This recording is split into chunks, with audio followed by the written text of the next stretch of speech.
How are you guys doing this morning? Awesome. Glad to have you guys all here at church this morning.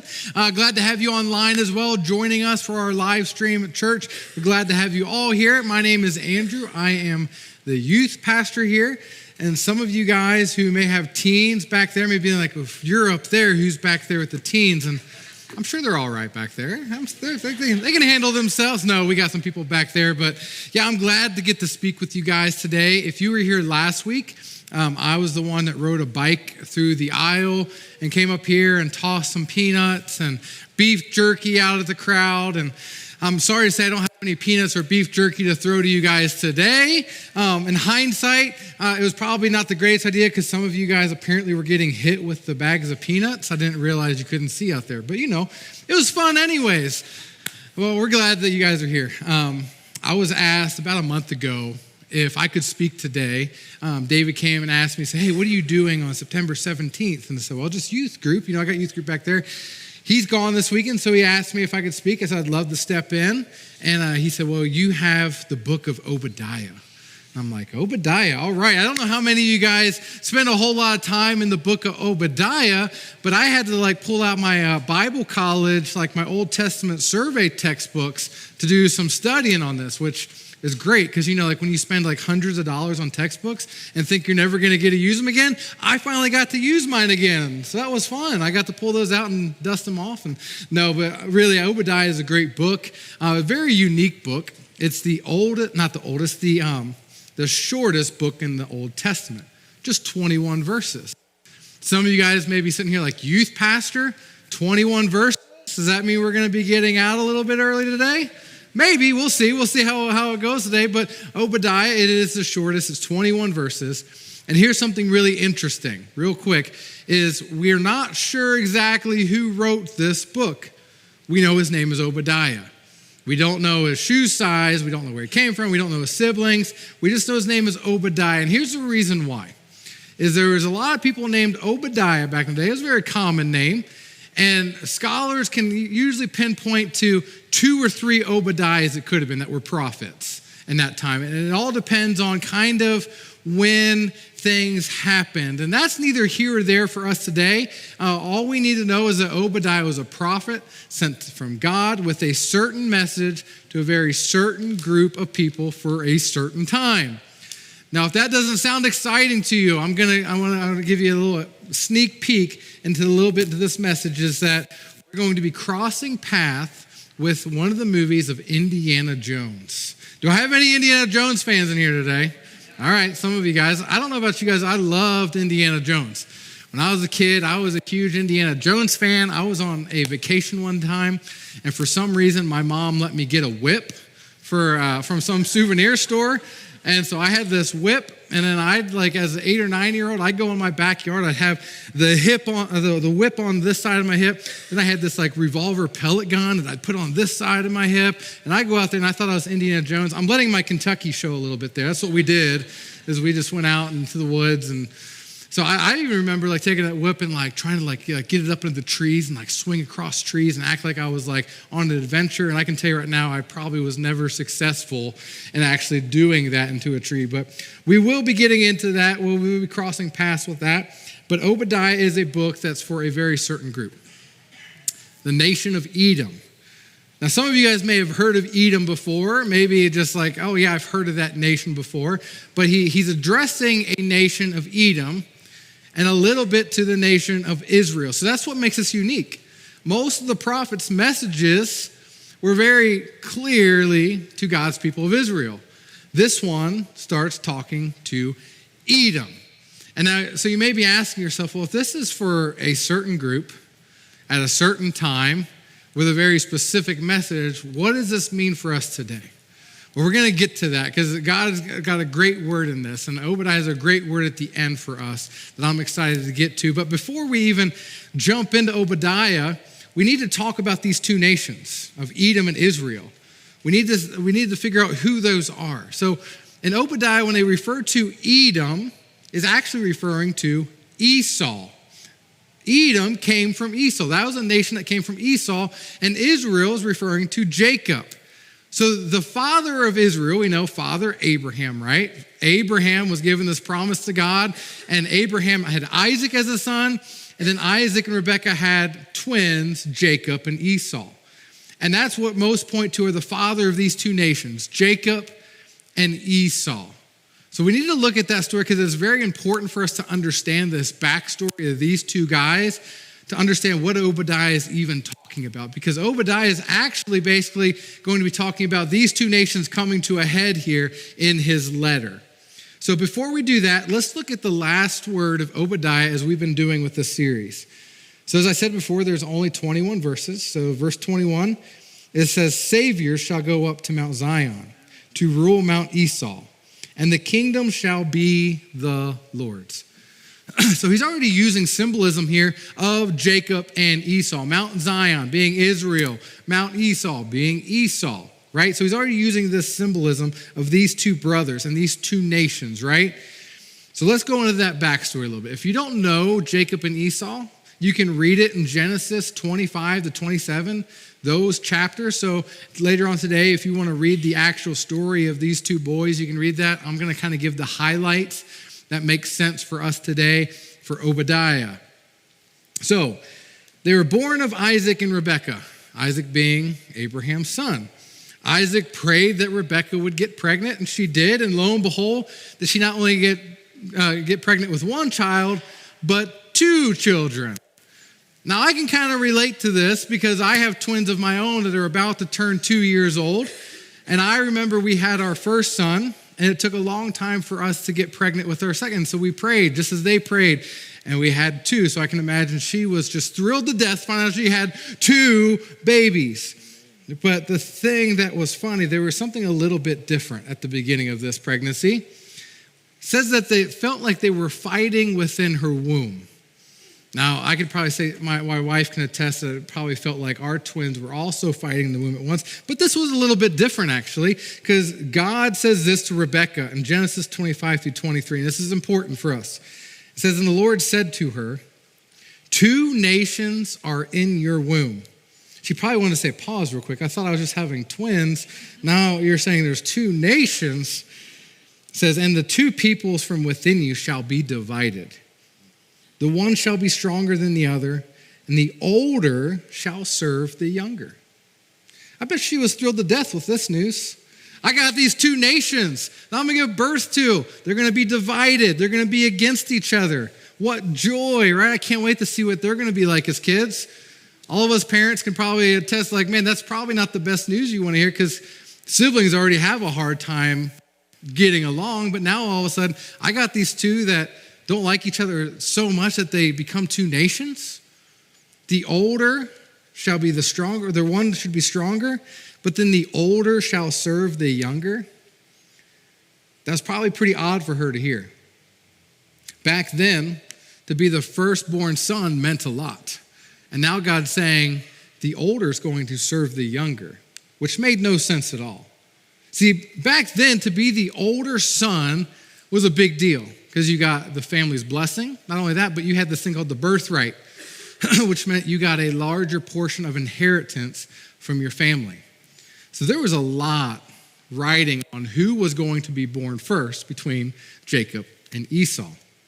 No wonder they're fighting within the womb. Now, Esau was born first. Said he came out, said he was red, hairy, had like hairy arms, and he ended up being like this really like manly man. Like he was a hunter. He'd go out and like hunt for food, and just like this like symbol of toughness. And it said that Isaac loved Esau. And then Jacob was born second, and it said that Jacob clung to Esau's heel, tried to pull him, right? And then what's funny, here's a little fun fact for you.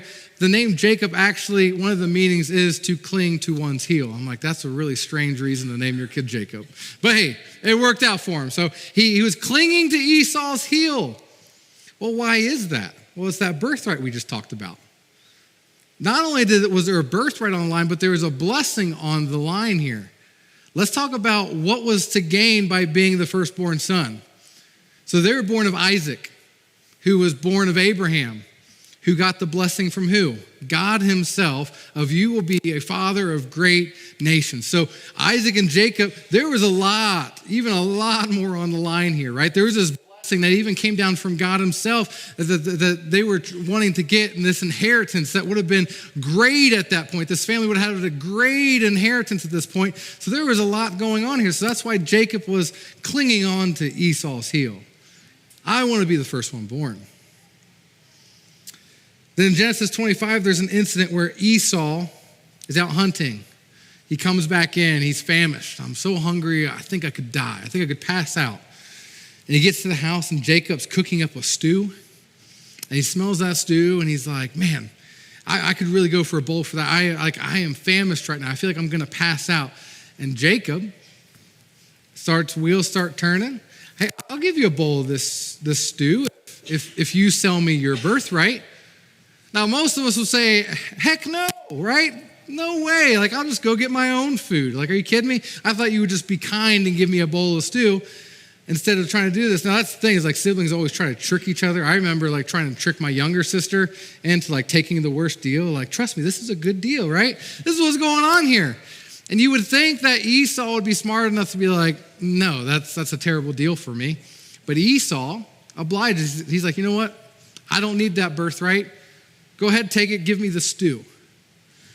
Now, this kind of tells us a characteristic about Esau that plays into the nation of Edom, that stays with this nation. It said that Esau despised his birthright. He despised it. Esau already had this sense of pride of, I don't need that. What's that birthright good to me anyways? Like, I can take care of myself. And we'll see here in a second that same attitude that Esau had is going to carry on into this nation that he built. So he sells his birthright. Genesis 27, Isaac, their father, is getting older. He can't see real well, can't hear real well. Calls Esau's older son in, and he said, son, it's that time. I want you to go, and I want you to hunt and find us some food, make us a good meal, because I want to bless you. So he goes off. But his wife Rebecca's in the other room and hears this. And this is a funny story to read. That they devise this plan. She calls Jacob in and devise this plan of like dressing up Jacob to be like Esau, like put hair on his arms to make him feel more hairy, to make him smell like Esau. And Jacob goes in and tricks his father and gets the blessing. Esau comes back and he is not happy. Not happy. Jacob gained the birthright. The older shall now serve the younger, just as God told Rebekah, right? Now, this attitude between and relationship between Jacob and Esau carries on from there. It's the same kind of attitude, same kind of relationship that they have from then on out. In fact, one of the other times that we hear about Edom is when he's got the Israelites and they're wandering for 40 years, right? And so God tells Moses, hey, I want you to go through the mountain. This is going to be a shortcut. And you're going to go through Edom, and I want you to treat them with a brotherly love because they're their brother nation. So Moses takes them up on the mountain, tries to pass through Edom. Guess what? Edom's like, no way. You're not passing through here. Go find another way. So that relationship, those two brothers, continued on, and then it comes to a head in Obadiah. So now let's go back to Obadiah here. Let's start with verse 1. It says, thus says the Lord God concerning Edom. We have heard a report from the Lord, and a messenger has been sent among the nations. Rise up, let us rise against her for battle. Not starting out great if you're an Edomite, right? Behold, I will make you small among the nations. You shall be utterly despised. The pride of your heart has deceived you. You who live in the clefts of the rocks, in your lofty dwelling, who say in your heart, who will bring me down to the ground? Though you soar aloft like the eagle through your nest is set among the stars. From there I will bring you down, declares the Lord. So not great news, Edom. God's saying, hey, there's an issue here with Edom, there's something that they're doing that is not sitting right with me. Well, the first problem that Edom has is their pride. He says, your pride has deceived you. That same pride that Esau had when it came to, I don't need this birthright. I don't need God's blessing on those things. It continues on. We see Edom has this sense of pride. And God is saying that pride deceived you. And as I was reading Obadiah, I was like, man, that's what pride does in our lives. Pride deceives us. Many times it's easy to point out in other people, but it's really hard to see in ourselves because it's deceitful. Pride has a way of deceiving us and thinking we're more than we actually are. Pride deceives us sometimes, maybe thinking that we're better than other people. And sometimes it even deceives us in thinking our way is better than God's way. And this is the case for Esau and Edom, right? Our way, I'm smart, I'm wise, is better than God's way. So they have this sense of pride. And God's saying that pride attitude, I'm going to humble you guys. Well, what do they have to be proud of? Edom's a very, very small nation. Like, where is this sense of pride coming from? Well, this is where Indiana Jones comes into play. So I don't know if you remember, the third of the original three is The Last Crusade. It's Harrison Ford, it's Sean Connery. They're going to find the Holy Grail, and in my opinion, and this is like one of the best Indiana Jones, because I love those two together. But if you remember, when they get to the city where the Holy Grail is, they get to the city and they have to go through these rocks. It's like a very windy and narrow, and as you see the picture there on the bottom right, it's very windy and narrow, and then when you get kind of through it, there's houses. And in the movie, there's the temple built into the rocks. Modern day Petra, this is exactly what Obadiah is talking about. This is where the Edomites lived. So this is what they're proud of. He's saying, you who live up on your high and mighty rock, saying, who's going to bring me down? This is what he's talking about. Now, there's no temple like in the movie built into the rocks, and there's no knight guarding a holy grail there saying, he chose poorly.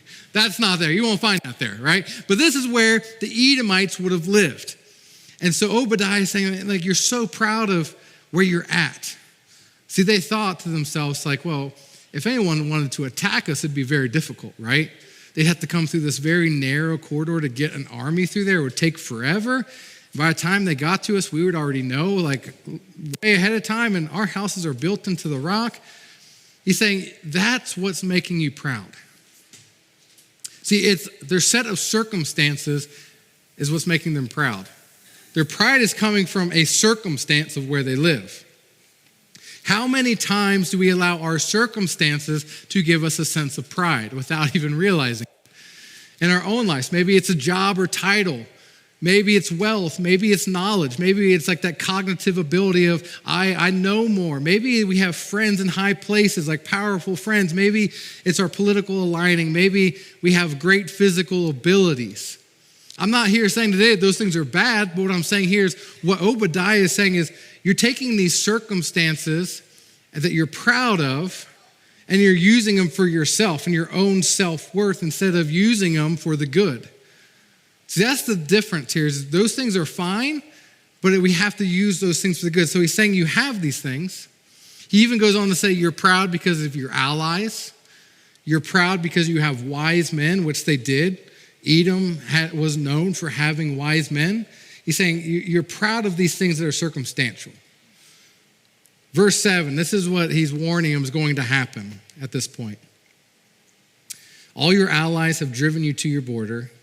Those at peace with you have deceived you. They have prevailed against you. Those who eat your bread have set a trap beneath you. You have no understanding.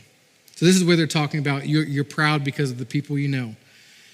Will I not on the day, declares the Lord, destroy the wise men out of Edom and understanding of Mount Esau? And your mighty men shall be dismayed, O Teman, so that every man from Mount Esau will be cut off by slaughter. So God's saying, you nation is so proud of where you live and who you know and what you can do and your cognitive abilities and who's living among you. I'm going to humble you and there's going to be nothing left. He says there's going to be you're going to be cut off by slaughter. That's a big word, right? That's a serious consequence.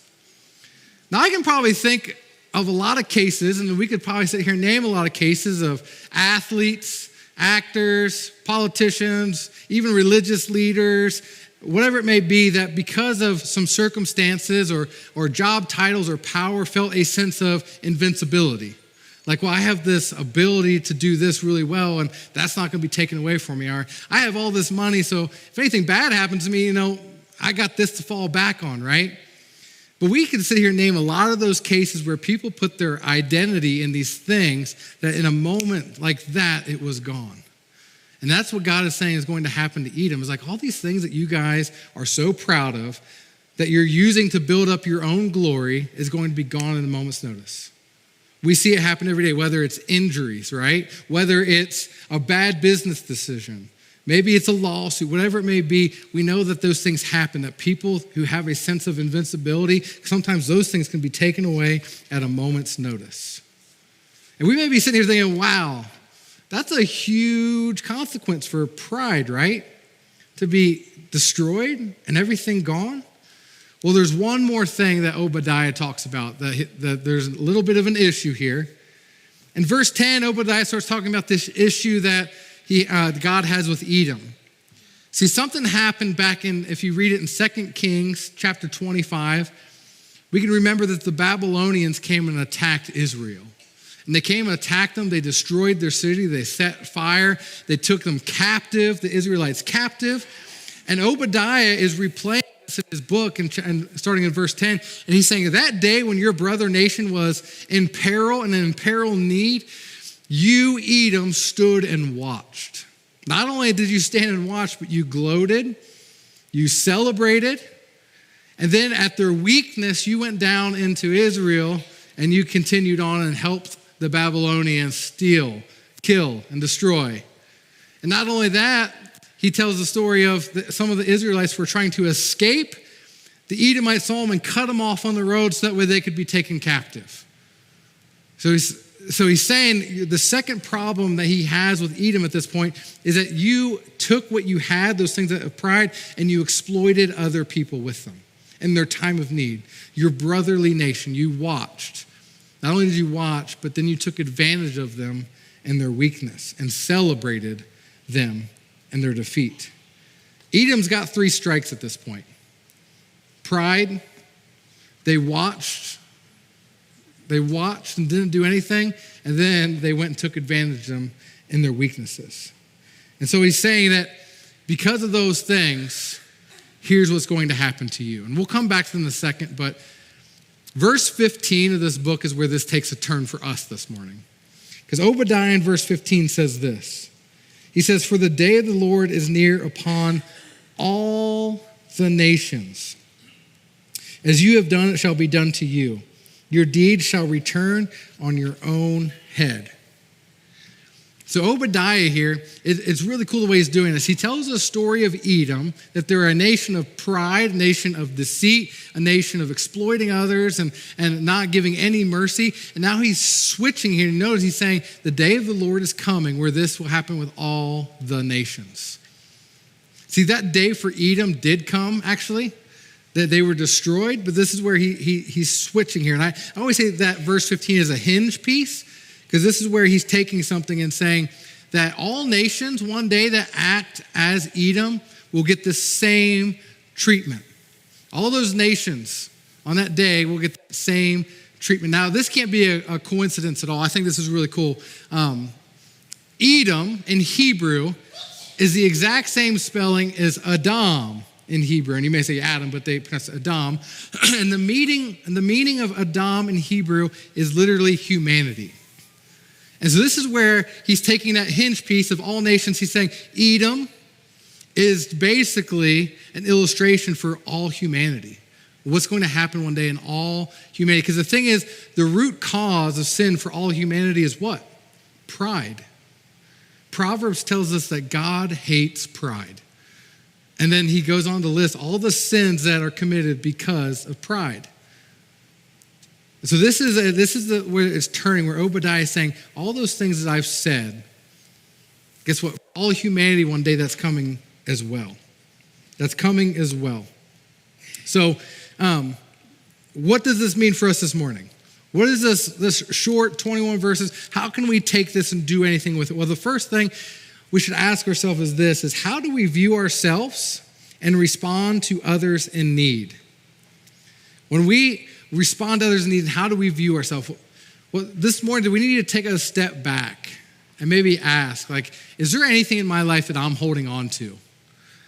Anything in my life that I'm holding on to for myself that I'm not giving over to the Lord? Is there anything that's circumstantial in my life that God has given me, but I am not being a good steward of it and I'm not furthering his kingdom? See, that's, again, the pride that we're talking about here this morning, is that it's not that Edom had these great things. It's because what they had with the great things, they weren't good stewards of. They weren't going and furthering the kingdom. So God's saying, hey, you're building your own kingdom when you should be building my kingdom. So this morning, what are some things that maybe we need to step back and ask ourselves and say, Lord, if there's anything in my life, reveal it to me. And I always like to say that for myself. I'm like, God, if there is anything, reveal it to me. Because sometimes pride can deceive. It can be very deceitful, right? We don't know it sometimes, and we need God's help to reveal those things to us. The ways that we can kind of figure out, are we too prideful, is do we lack humility? Are we seeking to serve others? See, Jesus came to be like the servant of them all. He washed his disciples' feet. He ate with sinners. He ate with his enemies, right? He loved those people. Are we seeking out those people to serve them humbly with the love of God in our hearts? Another question we can ask ourselves is, do we have a spiritual pride? Are we as self-righteous as maybe some of the Pharisees back in the Bible time days? It's easy to do at times. Do we have a spiritual pride of, I do these things and I go to this church and I do all this stuff, and maybe we, without even realizing, we're deceiving ourselves and viewing ourselves different than the world, which when that happens can lead to ineffective witnessing others for Jesus. And the third thing that we can ask ourselves is, do we seek justice and mercy for others? Those people that need the most help, are we seeking them out to help them? The people that are most vulnerable, the people that are most oppressed. James, my favorite book, he says, true religion is this, to go and serve the widows and the orphans.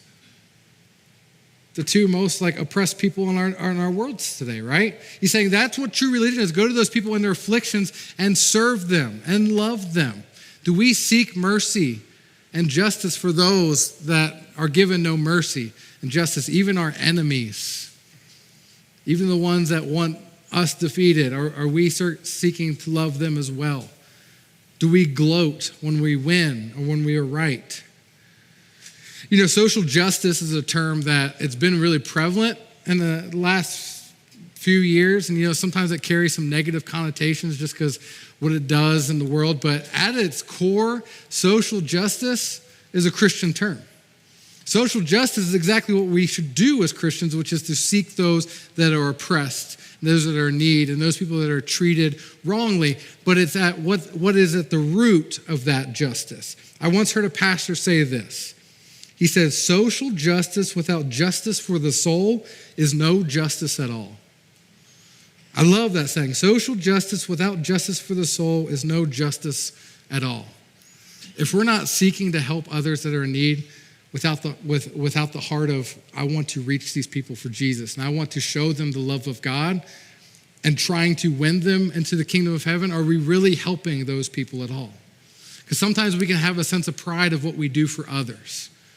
But at the root of it, we need to say, man, I want to help these people, but I don't want them to see me doing it. I want them to see God doing it. I want to see Jesus. I want them to see Jesus when I'm helping them. And the second thing this morning, that to know this, is that if you are going through any kind of suffering or persecution, know that through suffering can come redemption. This book of Obadiah ends with a lot of hope.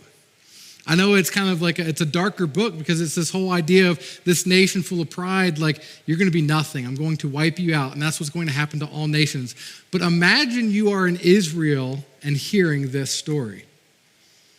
That this nation that's been persecuting you, that's been treating you wrong and doing all these things, there's going to be a time where everything's come and it's going to be set straight.